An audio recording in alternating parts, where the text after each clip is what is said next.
Presented by PKS Pankaj Nishad. उससे दूर भय मजबूरी बा,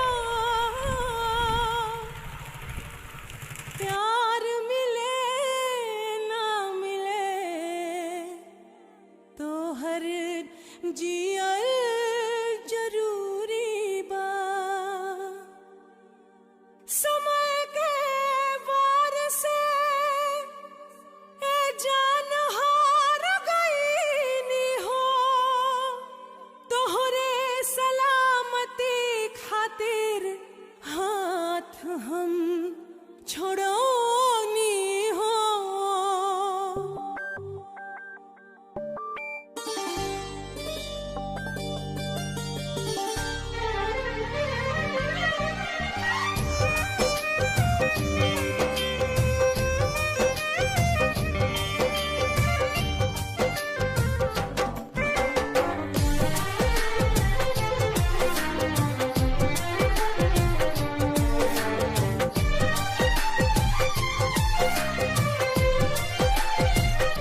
कैसे दुख साहब जाने तो हंसे दूर गईला के, कैसे दुख साहब जाने तो हंसे दूर गईला के। आई हो दादा सजा पवनी प्यार कईला के, आई हो दादा सजा पवनी प्यार कईला के।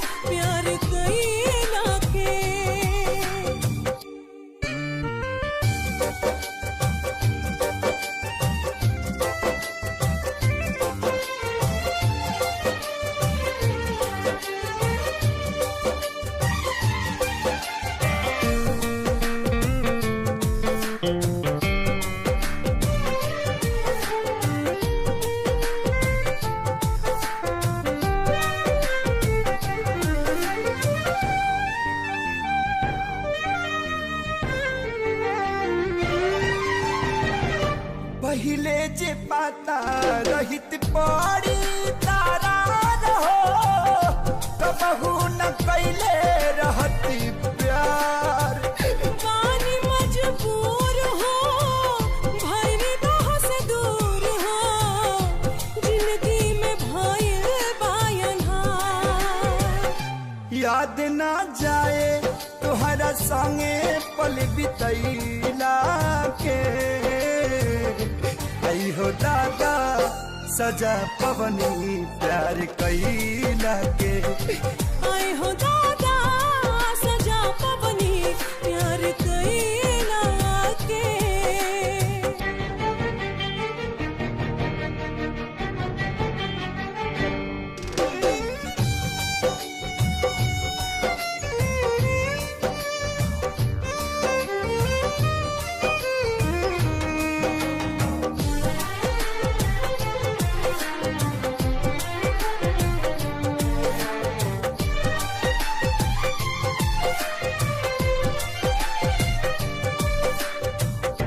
कौन कसूर भइल हमसे विधाता, दिलवा जे कैला चकन चूर।